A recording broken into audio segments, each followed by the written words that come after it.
அனைவருக்கும் அன்பான வணக்கங்கள்.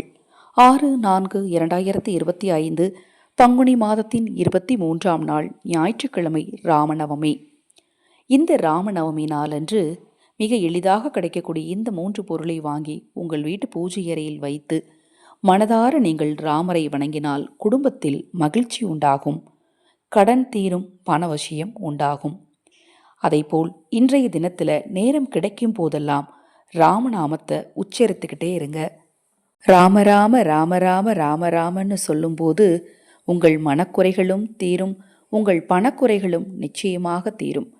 குடும்பத்தில் மகிழ்ச்சி உண்டாகுவதைப் போல மனதிலும் மகிழ்ச்சி உண்டாகிறத கண்டிப்பா உங்களால உணர முடியும்.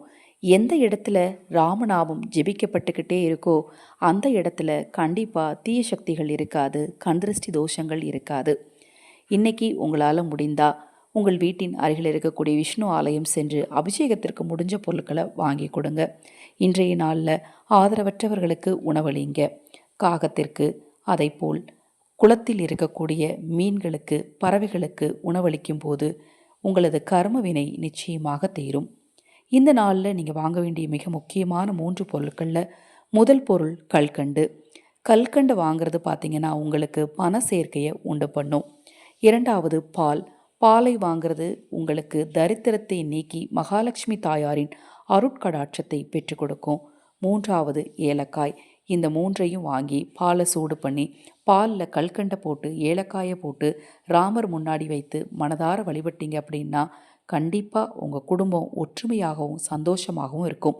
குறிப்பாக கணவன் மனைவிக்குள்ளே இருக்கிற பிரச்சனை நிச்சயமாக தீரும். அந்த பாலை நீங்கள் குடிச்சிக்கலாம், இல்லை குழந்தைகளுக்கு பிரசாதமாக கொடுக்கலாம். இப்போ நான் சொன்ன தகவல் நிச்சயமாக உங்களுக்கு பயனுள்ளதாக இருக்கும்னு நினைக்கிறேன். இது போன்ற எண்ணற்ற தகவல்களை தெரிந்து கொள்ள நமது சேனலை சப்ஸ்கிரைப் பண்ணிக்கோங்க. அனைவருக்கும் எனது அன்பு வணக்கங்களை கூறி இந்த பதிவை நிறைவு செய்து கொள்கிறேன். ஹரஹர சங்கர, ஜெய ஜெயசங்கர, மகா பெரியவா திருவடிப்பாதம். சரணம் சரணம். நல்லதே நடக்கட்டும்.